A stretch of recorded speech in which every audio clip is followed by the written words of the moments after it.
حضرت سیدنا علی المرتضی رضی اللہ تعالی عنہ سے مروی ہے، رسول کریم نے ارشاد فرمایا اذا کانت لیلۃ النصف من شعبان، حضور نے ارشاد فرمایا جب شعبان کے نصف کی رات آئے فقوموا لیلہا وصوموا نہارہا، تو راتوں کو قیام کرو اور اس کے دن کو روزہ رکھو۔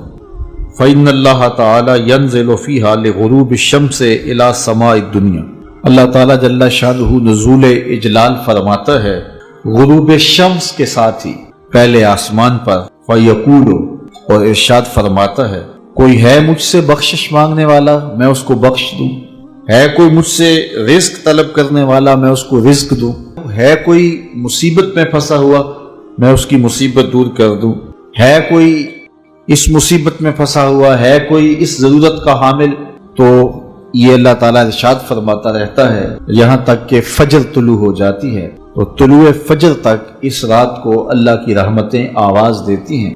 آج کی بابرکت شب نور، شب برات کے نام سے معروف اور مشہور ہے۔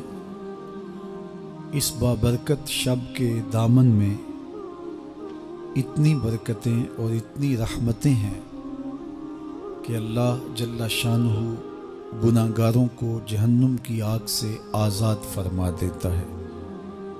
ام المومنین سیدہ طیبہ طاہرہ سیدہ عائشہ صدیقہ رضی اللہ تعالی عنہا فرماتی ہیں ایک دن میں دیکھا کہ حضور میرے حجرہ میں نہیں ہیں، تو میں حضور کو تلاش کرنے نکلی۔ جنت البقیع میں آسمان کی طرف سر اٹھائے حضور اللہ سے التجائیں کر رہے تھے۔ مجھے دیکھا تو ارشاد فرمایا عائشہ کیا تم نے یہ سمجھا کہ اللہ کا رسول تم سے زیادتی کرے گا؟ فرماتی ہیں میں نے عرض کی یا رسول اللہ صلی اللہ علیہ وسلم میں یہ سمجھا شاید آپ کسی زوجائے محترمہ کے حجرہ میں تشریف لے گئے ہیں۔ فرمایا آج لیلۃ النصف من شعبان، شعبان کی 15ویں رات ہے، درمیانی شب ہے۔ اس رات کو اللہ تعالی جل شانہ آسمان دنیا پہ نزول اجلال فرماتا ہے اور قبیلہ بنو کلب کی بکریوں کے بالوں سے زیادہ لوگوں کو جہنم کی آگ سے آزاد کر دیتا ہے۔ قبیلہ بنو کلب عرب کا بہت بڑا قبیلہ تھا جو بھیڑ بکریاں پالتے تھے اور لاکھوں کی تعداد میں ان کی بکریوں اور بھیڑوں کے ریوڑ تھے، تو اس قبیلے کی بکریوں کے بالوں سے بھی زیادہ گناہ گاروں کو جہنم کی آگ سے آزاد کر دیا جاتا ہے۔ تو یہ وہ بابرکت شب رحمت ہے، شب نور ہے، جس کے دامن میں اتنی برکتیں ہیں کہ کوئی محروم نہیں رہتا۔ صرف وہ بد نصیب لوگ جو شرک میں مبتلا ہیں، جو سخت کینہ پرور ہیں، جو قطع رحمی کرتے ہیں، قاتل ہیں، عادی شرابی یا بدکار ہیں، انہیں اس مبارک رات میں محروم رکھا جاتا ہے، ورنہ اللہ کی رحمتوں کا عموم اس بابرکت راتوں میں اس قدر ہوتا ہے کہ کوئی گناہ گار جو اس کے حضور ہاتھ دعا کے لیے اٹھاتا ہے اور اپنا دامن پھیلا کے اس کی رحمتیں مانگتا ہے، اسے محروم نہیں رکھا جاتا، بلکہ اللہ سب گناہ گاروں کو جہنم کی آگ سے آزاد کر دیتا ہے۔ ایک روایت میں آتا ہے کہ اللہ لیلۃ النصف من شعبان، شعبان کی 15ویں رات کو آسمان دنیا پہ اپنی رحمتوں سے جلوہ گر ہوتا ہے اور فرماتا ہے کوئی رزق مانگنے والا میں اس کی جھولیاں بھر دوں، ہے کوئی مغفرت طلب کرنے والا میں اس کے گناہ معاف کر دوں، ہے کوئی مجھ سے عافیت مانگنے والا میں اس کو عافیتوں سے نواز دوں، ہے کوئی فلاں چیز مانگنے والا ہے کوئی فلاں چیز مانگنے والا، اس کی رحمتیں آواز دیتی ہیں اور یہ آواز غروب آفتاب سے لے کر کے طلوع فجر تک مسلسل بندوں کو دی جاتی ہے، اور بندے اس کے حضور اگر دستے طلب دراز کریں، اپنی جھولی پھیلائیں، تو اللہ تعالیٰ ان کو ان کے مانگنے سے بھی زیادہ عطا فرماتا ہے۔ اس امت کو اللہ تعالیٰ نے اس طرح کی راتیں دے کر کے مغفرت، بخشش، غفران اور رحمتوں کی فراوانی نصیب کی ہے۔ میرے حضور نے ارشاد فرمایا، ایک شخص صبح سے لے کے ظہر تک مزدوری کرتا ہے، اس کو ایک قیرات ملتا ہے۔ ایک ظہر سے لے کر عصر تک مزدوری کرتا ہے، اس کا وقت تھوڑا ہے لیکن اس کو بھی ایک قیرات ملتا ہے۔ اور تیسرا شخص عصر سے لے کر مغرب تک مزدوری کرتا ہے، اس کو 2 قیرات ملتے ہیں، جبکہ اس کا وقت دونوں سے کم ہے۔ فرمایا پہلی مثال یہود کی ہے، دوسری مثال نصارہ کی ہے، اور تیسری مثال میری امت کی ہے کہ اس کو تھوڑے عمل پر زیادہ ثواب دیا جاتا ہے۔ تو یہود اور نصارہ نے اس پہ برا منایا، تو حضور علیہ السلام نے فرمایا کہ اللہ نے ان کے اجر میں تو کمی نہیں کی، لیکن مسلمانوں کو زیادہ اجر دے دیا، تو یہ اس کی کرم نوازی ہے۔ تو یہ تھوڑے وقت کی عبادتیں اور چند راتوں کی بیداری اور مخصوص اوقات میں اللہ کے حضور عبادت و ریاضت ایک گناہگار کو کہاں سے کہاں تک پہنچا دیتی ہے، اس کے گناہوں کی معافی کا ذریعہ بھی بنتی ہے اور درجات کی بلندی کا سبب بھی۔ دیکھیے لیلۃ القدر ایک رات 1000 مہینے کی عبادتوں سے بہتر قرار پاتی ہے۔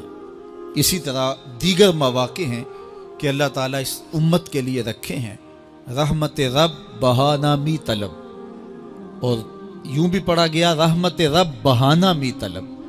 اس کی رحمتیں قیمت نہیں مانگتی اور اس کی رحمتیں بہانہ تلاش کرتی ہیں، تو وہ اپنے بندوں کو بخشنے پہ آمادہ ہے اگر وہ اپنا دامن طلب پھیلائیں۔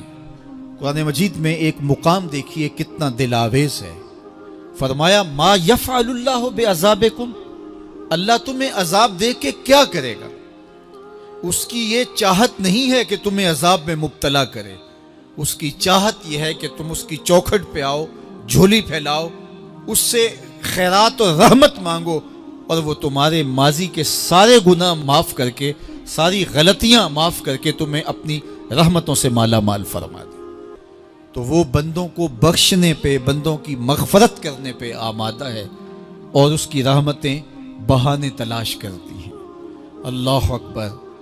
اور دوسری جانب اس کے بندے، اس کے مملوک، اس کی مخلوق، اور مخلوق کی گناہگار اور نیکوکار اس کی رحمتوں کے طالب ہوتے ہیں، بلکہ وہ گناہ کرنے کے بعد جب معافی مانگتے ہیں تو اللہ کو یہ معافی بہت پسند ہے۔ معافی مانگنا، اس کے حضور اپنے دامن کو پھیلانا، وہ اس کو بہت زیادہ محبوب ہے۔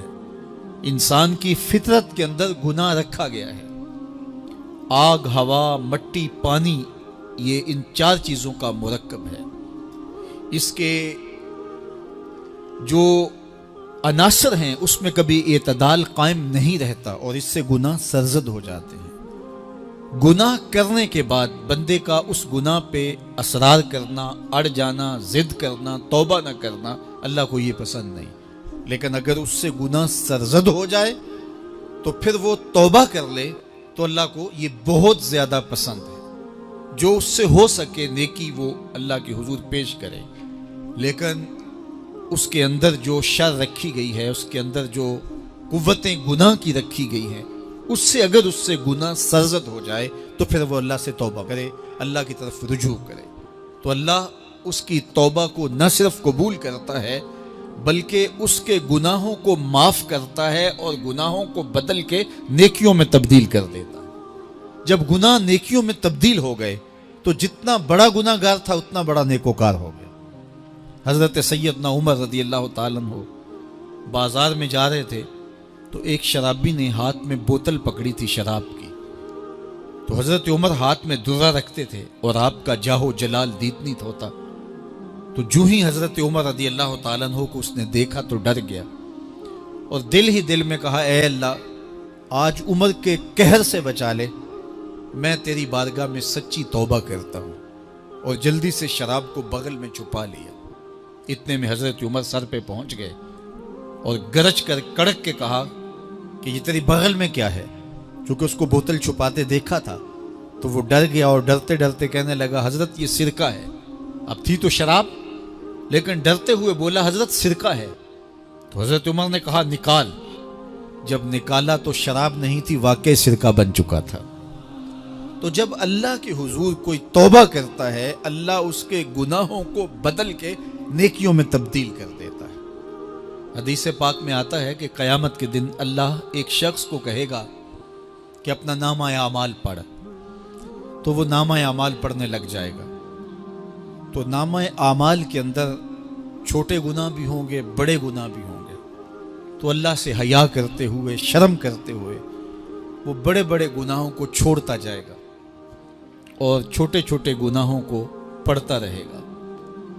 جب وہ سارے گناہ پڑھ چکے گا اور کتاب ختم ہوگی تو اللہ تعالیٰ اسے فرمائے گا میرے بندے تو نے یہ جتنے گناہ پڑھے ہیں میں نے سب کو بدل کے نیکیوں میں تبدیل کر دیا۔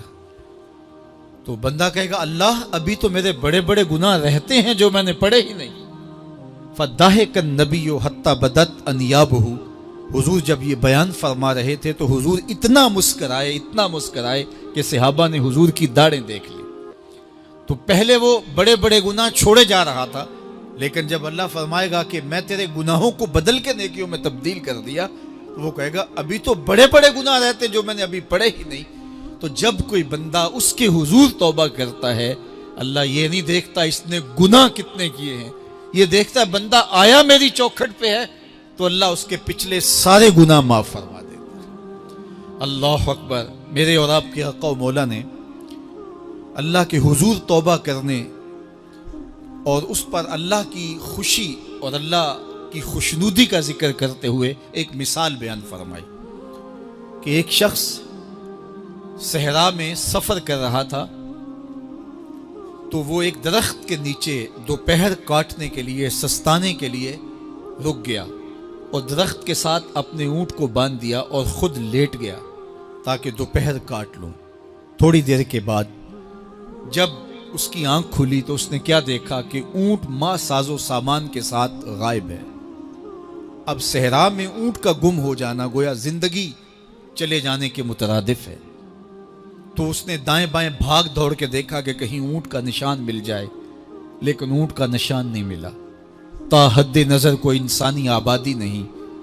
وہ بھاگا اور تھک ہار کے دوبارہ اسی درخت کے نیچے بیٹھ گیا اور پیاس سے ہلکان ہوا جا رہا تھا اور درخت کے ساتھ ٹیک لگا کے لیٹ گیا اور موت کا انتظار کرنے لگا۔ جن لوگوں نے صحرا کا سفر کیا ہے ان کو اس بات کا اندازہ ہوگا کہ کئی 100 میل تک انسانی آبادی ہی نہیں، اب نہ کچھ کھانے کے لیے بچا نہ کچھ پینے کے لیے بچا، اونٹ بھی غائب ہو گیا، توشا بھی ساتھ ہی چلا گیا، تو اب ظاہر ہے سیدھی موت ہی نظر آ رہی ہے۔ تو وہ اس درخت کے ساتھ ٹیک لگا کے بیٹھ جاتا ہے اور موت کا منتظر ہوتا ہے۔ تھوڑی دیر کے بعد پھر اس کی دوبارہ آنکھ لگ جاتی ہے۔ جب دوبارہ آنکھ لگتی ہے تو تھوڑی دیر بعد پھر آنکھ کھلتی ہے۔ جب دوبارہ آنکھ کھلتی ہے تو دیکھتا ہے کہ اونٹ جو گما تھا ماں ساز و سامان کے اس کے پاس کھڑا ہے۔ تو صحرا میں اس حالت میں اونٹ کا مل جانا زندگی مل جانے کے مترادف ہے۔ تو وہ اتنا خوش ہوا کہ خوشی کی انتہا نہ رہی، بلکہ مسرتوں کے ہجوم میں درک گیا اور کہنے کیا لگا اللہم انت عبدی وانا ربک، اے اللہ تو میرا بندہ اور میں تیرا رب۔ کہنا تو یہ تھا کہ تو میرا رب اور میں تیرا بندہ، لیکن مسرتوں کا ہجوم ہی اتنا تھا، خوشیوں کا ہجوم ہی اتنا تھا کہ زبان پہ قابو نہ رہا۔ کسی کے آنے سے ایسے ہوش اڑے ساقی کے، شراب سیخ پہ ڈالی اور بوتل میں کباب۔ کہنا یہ تھا اللہم انت ربی وانا عبدک، لیکن اس قدر خوش ہوا جب بھی تیری قربت کے امکان نظر آئے ہم اتنے خوش ہوئے کہ پریشان نظر آئے۔ تو کہنا یہ تھا کہ اے اللہ تو میرا رب اور میں تیرا بندہ، لیکن خوشیوں کے ہجوم میں وہ کہتا ہے اللہم انت عبدی وانا ربک، اے اللہ تو میرا بندہ اور میں تیرا رب۔ حضور یہ بات بیان کرنے کے بعد صحابہ سے پوچھتے ہیں کہ ذرا بتاؤ اس بندے کو کتنی خوشی ہوئی کہ خوشی میں زبان بھی قابو نہ رہی اور اپنے آپ پہ کنٹرول نہ رہا، اور خوشیوں کے ہجوم میں اسے یہ بھی پتہ نہیں چل رہا کہ وہ کیا بول رہا ہے۔ تو صحابہ نے عرض کی حضور بہت زیادہ اسے خوشی ہوئی۔ تو میرے حضور نے یہ بات کرنے کے بعد ارشاد فرمایا جس طرح اس کو گما ہوا اونٹ ملا اور اس کی خوشی کی انتہا نہ رہی، تو فرمایا جب کوئی شخص توبہ کرتا ہے اور اللہ کے حضور پلٹ کے آتا ہے، گناہوں سے معافی مانگ کے اس کی دہلیز پہ آتا ہے، میرے حضور نے فرمایا اللہ اس سے بھی زیادہ خوش ہوتا ہے کہ میرا بندہ میری چوکھٹ پہ آ گیا۔ آپ نے نام سنا ہوگا محمود غزنوی اور ایاز کا، ان کا باہم محبت کا رشتہ بہت گہرا تھا۔ ایاز ٹوٹ کے چاہتا تھا بادشاہ کو، اب دیگر مصاحبین حسد کرتے تھے، بغض رکھتے تھے، وہ کہتے تھے یہ کوئی کیا اس میں کرشمہ اور کمال ہے کہ بادشاہ اس کو اتنا ہی چاہتا ہے۔ تو بادشاہ جب ان وزراء کا مشیروں کا حسد حد سے بڑا ہوا دیکھا تو ایک دن سب کو اپنے دربار میں حاضر کیا۔ دربار میں ایک تالاب تھا، تو اس میں مٹھی بھر کے موتیوں کی پھینک دی اور ایک وزیر کو کہا کہ یہ موتی نکال کے لاؤ اور یہ خیال کرنا کہ تمہارا لباس بھی تمہارا بدن بھی نہیں بھیگنا چاہیے۔ تو سب نے کہا کہ یہ عجیب بات ہے کہ حوض کی تہہ سے موتی نکال کے لائیں اور لباس بھی نہ بھیگے اور بدن بھی نہ بھیگے، یہ تو لازمی ہوگا۔ پھر دوسرے وزیر کو کہتا کہ یہ موتی نکال کے لاؤ، تمہارا لباس بھی نہیں بھیگنا چاہیے، تمہارا بدن بھی نہیں بھیگنا چاہیے۔ تو وہ آگے سے حجت کرتا یہ کیسے ہو سکتا ہے کہ بدن بھی اور لباس بھی نہ بھیگے اور موتی بھی نکال لاؤں؟ تیسرے کو، چوتھے کو، پانچویں کو، ہر ایک آگے سے حجت کرے یہ کیسے ہو سکتا ہے؟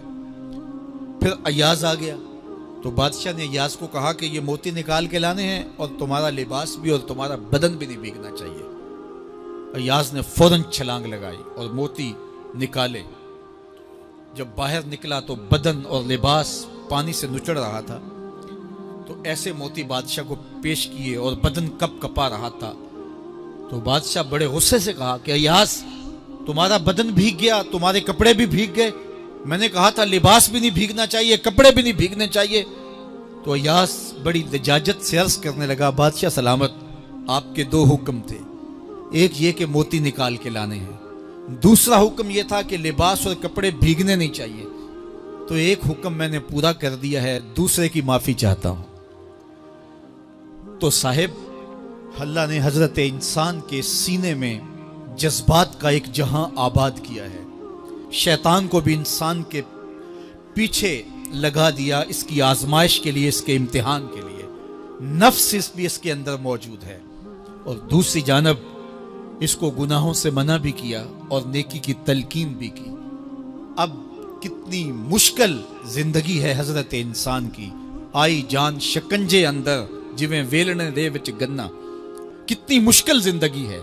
خواہشیں ہیں کہ آوارہ ہیں، آرزویں ہیں کہ بے قابو ہیں، اور دوسری جانب اللہ کا حکم ہے۔ اب کیا کرے؟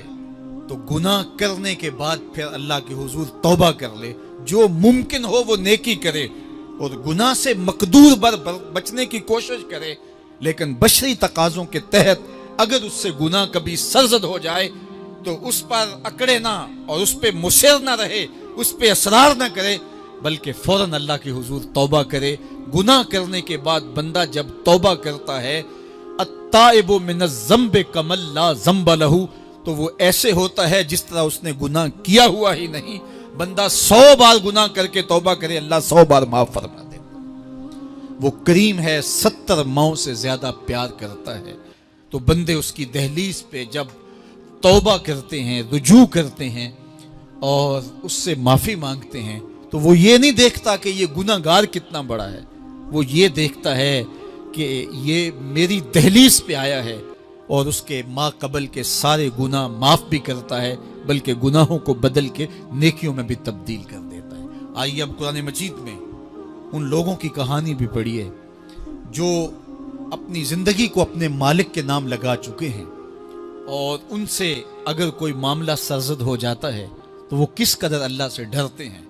والذین یؤتون ما آتوا وقلوبہم وجلہ انہم الی ربہم راجعون. فرمایا کہ وہ لوگ جب ان سے کوئی خطا سرزد ہو جاتی ہے، کوئی گناہ ہو جاتا ہے، تو ان کے دل لرز جاتے ہیں، خوف خدا سے وہ کانپنے لگ جاتے ہیں. انہم الی ربہم راجعون، تو وہ اپنے رب کی طرف رجوع کرنے والے ہوتے ہیں. اگر ان سے کبھی کوئی گناہ سرزد ہو جائے، ان سے کوئی غلطی سرزد ہو جائے، تو پھر اس پہ ضد نہیں کرتے، اس پر مصر نہیں ہو جاتے، اس پر حجتیں اور دلیلیں نہیں لاتے، بلکہ وہ کیا کرتے ہیں، فوراً اللہ کے حضور رجوع کرتے ہیں اور معافی مانگتے ہیں. اور اللہ کو یہ بہت پسند ہے کہ کوئی مجھ سے معافی مانگے، اور اللہ انہیں معاف کر دیتا ہے. اللہ اکبر. حضرت عبداللہ ابن مسعود رضی اللہ تعالیٰ عنہ فرماتے ہیں کہ مومن کی یہ شان ہے کہ جب وہ گناہ کر بیٹھے تو وہ یوں محسوس کرتا ہے جس طرح پہاڑ تلے آ گیا ہے. یہ اس کی کیفیت ہے کہ گناہ کرنے کے بعد، نافرمانی کرنے کے بعد اس کا دل لرز اٹھتا ہے. وَقُلُوبُهُمْ وَجِلَةٌ، ان کے دل خوف خدا سے لرزنے لگ جاتے ہیں کہ ہم سے یہ گناہ کیوں سرزد ہو گیا، یہ تو اللہ کی ناراضگی کا سبب ہے. تو حضرت عبداللہ ابن مسعود فرماتے ہیں یوں محسوس کرتے ہیں جس طرح پہاڑ تلے آ گیا ہے، اور پہاڑ ابھی گر جائے گا اور انہیں کچل دے گا. تو وہ جلدی جلدی تلافی کرتے ہیں، توبہ کرتے ہیں، رجوع اللہ کرتے ہیں تاکہ ہمارا گناہ معاف ہو جائے. اور منافق کی مثال بھی بیان کی گئی. جب وہ گناہ کرتا ہے تو یوں محسوس کرتا ہے جیسے بدن پہ مکھی بیٹھی تھی، ہلکے اشارے سے اڑا دی. سویر سے لے کر شام تک کتنی بار ہم اپنے بدن پہ بیٹھی مکھیاں اڑا دیتے ہیں اور ہمیں شام کو یاد بھی نہیں ہوتا کہ یہ عمل ہم نے کتنی بار کیا ہے. میں اور آپ اپنے اندر اتر کر کے دیکھ سکتے ہیں ہماری کیفیت باطن کیا ہے. نمازیں چھوڑی، جھوٹ بولا، غیبت کی، چغلی کی، کسی کا دل دکھایا، کسی کو تکلیف دی، گالی گلوچ کیا، سب و شتم کیا، سویر سے شام تک کیا کیا گناہ کیے. کبھی خیال بھٹکے، کبھی سوچیں آوارہ ہوئیں، کبھی نگاہوں نے بدکاریاں کی، کبھی زبان نے جرم کیے، اور شام کو ہمیں یاد بھی نہیں ہوتا کہ آج ہم نے کیا کیا جرائم کیے، آج ہم نے کیا کیا گناہ کیے. اگر ہماری یہ کیفیت ہے تو یہ عملی نفاق ہے کہ بدن پہ مکھی بیٹھی اور اڑا دی. اور اگر ہماری کیفیت یہ ہے کہ گناہ کے بعد یہ محسوس ہوتا ہے کہ ہم پہاڑ تلے آ گئے اور اللہ کی ناراضگی ہم نے مول لے لیے، اور جلدی جلدی توبہ کر کے رجوع کرنے کی جانب بڑھتے ہیں، تو پھر مبارک ہو. نہیں تو مجھے اور آپ کو اپنا محاسبہ کرنا چاہیے. ہمارے دلوں پر زنگ چڑھ گئے ہیں اور ہماری کیفیت یہ ہو گئی ہے کہ گناہ کرنے کے بعد بھی ہم ڈٹے رہتے ہیں. جبکہ زندگی اصحاب رسول کی دیکھیے ان سے بھی کبھی کوئی خطا سرزد ہو جاتی تو وہ فوراً اس گناہ کی تلافی کے لیے حضور کی بارگاہ میں حاضر ہو جاتے. حضرت ابو لبابہ رضی اللہ تعالیٰ عنہ نے اپنے آپ کو مسجد نبوی کے ستون کے ساتھ بندھوا دیا اور کہا کہ جب تک میری معافی نہیں ہوگی تب تک اپنے آپ کو کھلواؤں گا نہیں. اور پھر جب ان کی بخشش کا اعلان ہوا تو پھر حضور کے ہاتھوں سے اپنے آپ کو انہوں نے کھلوایا.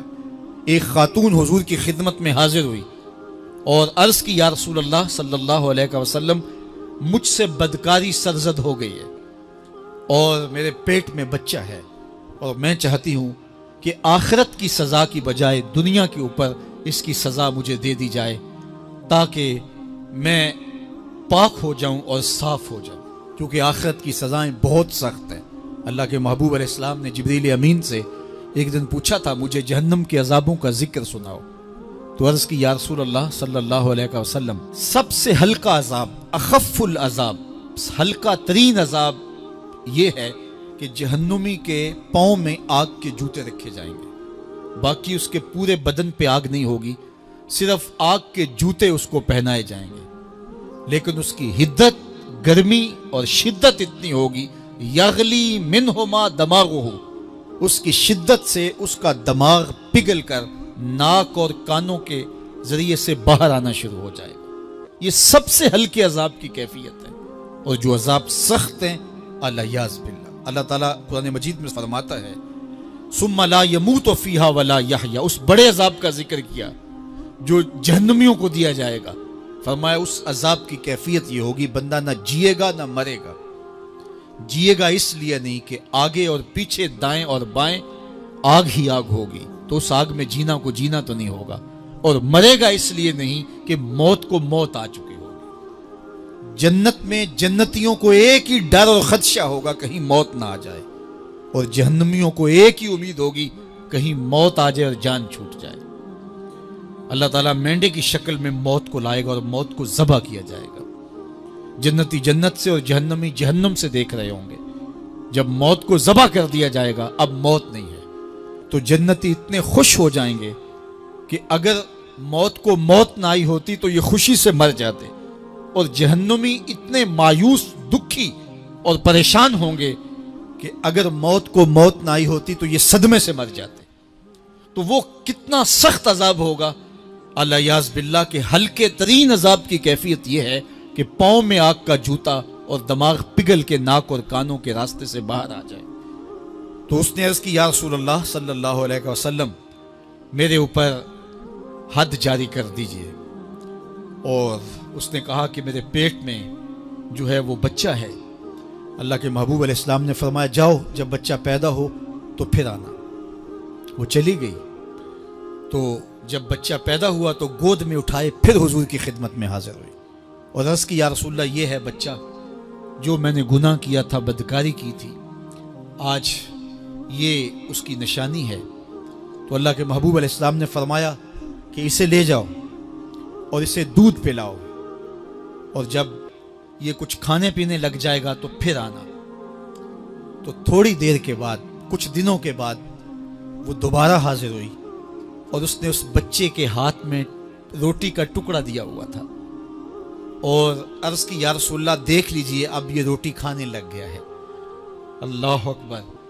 تو اللہ کے محبوب نے فرمایا انہیں لے جاؤ اور جا کے انہیں سنگسار کر دو. اس کی یہ حد بنتی تھی، اس کو سنگسار کیا اور اس نے خود یہ سزا اپنے لیے قبول کی. ماعز ابن مالک اسلمی عرض کی یا رسول اللہ طہرنی، مجھے پاک کر دیجئے.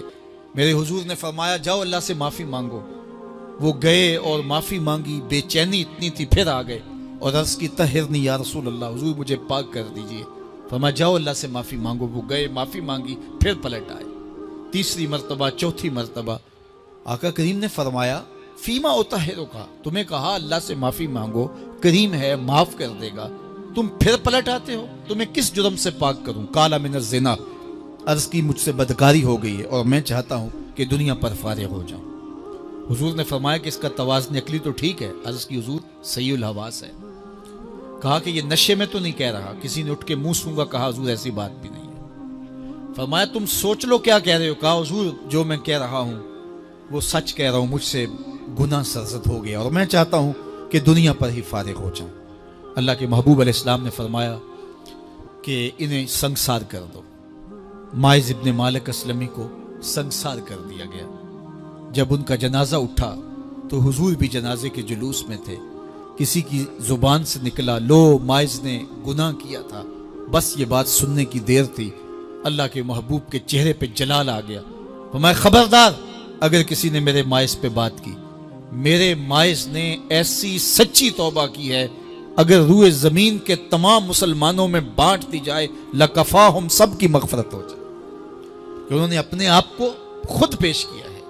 اب ماعز ابن مالک کا جنازہ اللہ کے رسول نے خود پڑھایا، بلکہ مسلم کتاب الحدود میں ہے کہ ان کے جنازے کے دوسرے دن یا تیسرے دن حضور ان کے ہاں تشریف لے گئے. اور جب آقا گئے وہم جلوسن، تو لوگ وہاں بیٹھے ہوئے تھے. تو میرے آقا نے فرمایا استغفروا لماعز، ماعز کے لیے بخشش اور مغفرت کی دعا کر. تو یہ بات ذہن نشین کیجئے کہ یہ وہ لوگ تھے کہ جن سے کبھی کوئی گناہ سرزد ہو جاتا تو وہ جلد توبہ کرتے، اور اس کی بڑی سے بڑی حد اور سزا بھی ہوتی تو وہ بھی کاٹنے کے لیے تیار ہو جاتے. میں اور آپ دیکھیں کہ ہماری زندگی میں اگر گناہ ہیں اور ہمیں سچی توبہ کی توفیق بھی نصیب نہیں ہے تو پھر ہم سوچ لیں کہ ہم کہاں کھڑے ہیں. دیکھیے اللہ دلوں کے بھید جانتا ہے. سچی توبہ یہ ہے کہ جو کیے پر ندامت ہو اور آئندہ نہ کرنے کا عزم مصمم ہو، پکا ارادہ ہو کہ یہ گناہ زندگی میں دوبارہ نہیں کروں گا. الگ بات ہے کہ پھر دوبارہ اس سے سرزد ہو جائے، لیکن جب وہ توبہ کر رہا ہو تو اس وقت اس کا پختہ عزم ہو اور اس کے دل کے کسی گوشے میں نہ ہو کہ چلو میں توبہ کر لیتا ہوں اور پھر ہو گیا تو پھر کر لوں گا، پکا عزم ہو کہ دوبارہ یہ گناہ نہیں کروں گا۔ اور اگر زبان سے توبہ توبہ کر رہا ہو اور دل میں ہو کہ ٹھیک ہے یہ تو صبح بھی مجھ سے عمل بد سرزد ہونا ہے، تو اللہ تعالیٰ سے یہ مذاق کرنے والی بات ہے، اور اللہ تعالیٰ سے جو مذاق کرتا ہے وہ کہاں کھڑا ہے وہ خود سوچ لے۔ وہ کیا کسی نے کہا تھا کہ توبہ کی پھر توبہ کر کے توڑ دی، میری اس توبہ پہ توبہ کر اٹھی۔ تو ایسی توبہ نہیں ہے کہ جو رسماً کسی مجلس میں چلے گئے، کسی اجتماع میں چلے گئے تو سب لوگوں نے توبہ کی تو وہ بھی توبہ کرتا رہا، لیکن اس کا عزم مصمم پختہ ارادہ نہیں تھا گناہوں کو چھوڑنے کا، تو یہ توبہ نہیں، یہ مذاق ہے۔ اس لیے اللہ کے حضور سچی توبہ یہ ہے کہ ما قبل کے گناہوں سے ندامت پیدا ہو جائے اور سچے دل سے ارادہ کیا جائے، پختہ عزم کیا جائے کہ دوبارہ میں یہ گناہ نہیں کروں گا۔ یہ الگ بات ہے کچھ عرصے بعد اس سے پھر سرزد ہو جائے، پھر وہ گناہ ہو جائے تو پھر وہ پکی توبہ کرے، تو 100 بار بھی گناہ کرے گا، 100 بار بھی توبہ کرے گا، اللہ 100 بار قبول کرے گا۔ تم نے اس کے حضور پیش ہونا ہی ہونا ہے، اس کے حضور جانے سے تم بچ نہیں پاؤ گے، چھٹکارا نہیں، رستگاری نہیں۔ ایک ایک عمل کا تمہیں حساب دینا ہوگا، ایک ایک حرکت اور ایک ایک سکنت تمہاری تشت بام ہوگی، تمہارا پوشیدہ اور مخفی عمل قیامت کے دن سامنے آ جائے گا۔ اللہ اکبر، یہ قرآن ہے، یہ کوئی فرضی کہانی نہیں ہے۔ انہ لقول فصل وما هو بالہزل، فرمایا یہ قول فیصل ہے، یہ طے شدہ حقیقت ہے، یہ امر واقعی ہے، یہ کوئی مذاق نہیں ہے کہ یوں ہی کو کہانی بیان کر رہا ہے، یہ سب کچھ ہونے والا ہے، یہ اپنی آنکھوں سے تم دیکھو گے۔ آج انکار کرو یا اقرار کرو، تمہیں کھلا موقع دیا ہے، حتیٰ کہ تم کافر بن کے زندگی گزارنا چاہو، نمرود بن کے جینا چاہو، فرعون بن کے جینا چاہو، حامان بن کے جینا چاہو، ہم تجھے دنیا پہ موقع دیں گے۔ لیکن یہ نہیں ہے کہ جب زندگی کی بساط لپیٹے گی پھر کام ختم ہو جائے گا، نہیں، یہ تمہیں ہمیں فرصت دی ہے، پھر ہم نے تم سے حساب لینا ہے، ایک ایک عمل تمہارے سامنے آئے گا۔ اللہ اکبر، ذرا غور کیجئے، فآمنوا باللہ، تو بہتر ہے کہ اللہ پر ایمان لاؤ، اس کے حضور تو تم نے آنا ہی آنا ہے، بہتر نہیں ہے کہ جیتے جی آ جاؤ، پھر لوگ تجھے اٹھا کے لائیں گے، اچھا نہیں ہے کہ اپنے قدموں سے چل کے آ جاؤ۔ کی آگ سن لوک یعقوب تینوں جدوں ٹر پہ سر منہ کج کے تو، پھر جو کفن کی تنیوں میں لپیٹ کر کے تجھے لے کر کے جایا جائے گا، تو اچھا نہیں ہے کہ اپنے قدموں سے خود چل کے مالک کی دہلیز پہ چلے جاؤ۔ ایک حدیث میں آتا ہے کہ اللہ بندے کو اپنے سامنے سے ہٹنے نہیں دے گا جب تک اس سے 4 سوال نہیں کر لے گا۔ آپ دیکھیے، میں دیکھوں کیا ہم ان سوالوں کے جواب دینے کے لیے اپنے آپ کو تیار کر رہے ہیں۔ پہلی چیز، اللہ پوچھے گا عمر کہاں گزاری۔ دوسرا سوال، اللہ تعالیٰ علم کے بارے میں پوچھے گا، جو پڑھا تھا بتا عمل کہاں تک کیا، خلوت جلوت زندگی شام و سحر تیرے اس سیکھے ہوئے علم کی مطابقت میں تھے یا علم عزت دولت کمانے کے لیے پڑھا تھا۔ تیسری بات، اللہ پوچھے گا مال کمایا کیسے، اور مجھے بتا مال خرچ کہاں کیا۔ آج لوگ نیب سے ڈرتے ہیں کہ ہم سے پوچھ نہ لیا جائے کہ یہ آیا کہاں سے، منی ٹریل پیش کرو، یہاں ہم بچ جائیں گے۔ کوئی مکر، کوئی دھندا، کوئی فریب چل جائے گا، کوئی پریشر، کوئی افرادی قوت، کوئی سیاسی اثر و رسوخ، کوئی رشوت، کوئی سفارش، کچھ نہ کچھ تو راستہ نکل ہی آئے گا۔ اور آج کی دنیا میں صرف یہی پوچھا جاتا ہے کمایا کہاں سے، یہ نہیں پوچھا جاتا خرچ کہاں کیا، جیسے چاہو خرچ کرو، لیکن وہاں سوال ہوگا وَفِيمَا أَنفَقَهُ، خرچ کہاں کیا، یہ سوال بھی کیا جائے گا۔ وَعَنْ جِسْمِهِ فِيمَا أَبْلَاهُ، اور جسم کے بارے میں پوچھا جائے گا، اس جسم کو دی ہوئی توانائیوں کو خرچ کہاں کیا۔ بعض روایت میں عَنْ شَبَابِهِ فِيمَا أَبْلَاهُ، جوانی کے بارے میں پوچھا جائے گا، تیری جوانی کے خوبصورت دن کہاں گزرے، مجنو بن کے چوکوں میں کھڑا تو نہیں رہا، پارکوں کے گرد پروانوں کی طرح گھومتا تو نہیں رہا، تیری نظر بدکاریاں تو نہیں کرتی رہی، اپنی خواہشات کا غلام بن کے زندگی تو نہیں گزاری، تیری ساری ساری رات 4 انچ کی سکرین کے اوپر بدکاریاں کرتے بسر تو نہیں ہوئی، پوچھا جائے گا بتا جوانی کہاں گزری؟ جوانی مستانی ہے یہ کہہ کر کے تو نے ہر ضابطے سے چھٹی تو نہیں کر لی تھی، یا جوانی کے تقدس کو تو نے محفوظ کیا اور راتوں کی تنہائیوں میں اللہ کے حضور سجدہ ریزی کرتا رہا؟ میرے اور آپ کے آقا و مولا نے فرمایا جو جوان جوانی میں توبہ کرے وہ اللہ کو محبوب ہے۔ اللہ اکبر۔ اور اللہ جن 7 لوگوں پر اپنے عرش کا سایہ کرے گا ان میں سے ایک شخص کا ذکر کرتے ہوئے فرمایا وَشَابٌ نَشَأَ فِي عِبَادَةِ اللَّهِ، وہ جوان جس کی جوانی اللہ کی عبادت میں گزری، قیامت کے دن جب کوئی سایہ نہیں ہوگا اللہ اسے اپنے عرش کا ٹھنڈا سایہ عطا فرمائے گا۔ میرے مخاطبین جو اس وقت میرے سامنے موجود ہیں بالمشافہ، اور پوری دنیا کے اندر جو اس وقت مجھے دیکھ رہے ہیں، ان میں زیادہ تر تعداد نوجوانوں کی ہے، تو میں آپ سب سے مخاطب ہوں اور آپ کو کہتا ہوں کہ یہ جوانی دوبارہ نہیں ملنی۔ بندہ کہتا ہے بڑھاپا آئے گا دیکھ لیں گے، جس طرح ہر چیز کا سرور جوانی میں ہوتا ہے، ہر چیز کا لطف بندہ کہتا ہے جوانی میں ہے، سجدوں کا جو لطف جوانی میں ہے وہ کسی اور زمانے میں نہیں ہے۔ اپنی پیشانی کو سجدوں سے آشنا کرو، اپنی جوانی کو مثل سحر بے داغ رکھنا، اپنے شباب کو الجھنے نہ دینا، اپنے شباب کے تقدس کو پامال نہ ہونے دینا۔ اس کائنات کا بہترین چہرہ وہی ہے جو جنسی کالک سے محفوظ ہے۔ اپنے تقدس کو مجروح نہ ہونے دینا۔ تمہاری زندگی شبنم سے پاکیزہ تر رہے، سحر سے پاکیزہ تر رہے، تمہاری جوانی اتنی خوبصورت ہو کہ محمد عربی کو رشک آئے تمہاری جوانی پر۔ اپنی جوانی کو آوارگی میں بسر نہ کرنا، اپنی اس جوانی کو دین کے لیے وقف کرنا، سحری کے سجدوں میں آنسو بہا کر کے جوانی کا لطف کشید کرنا۔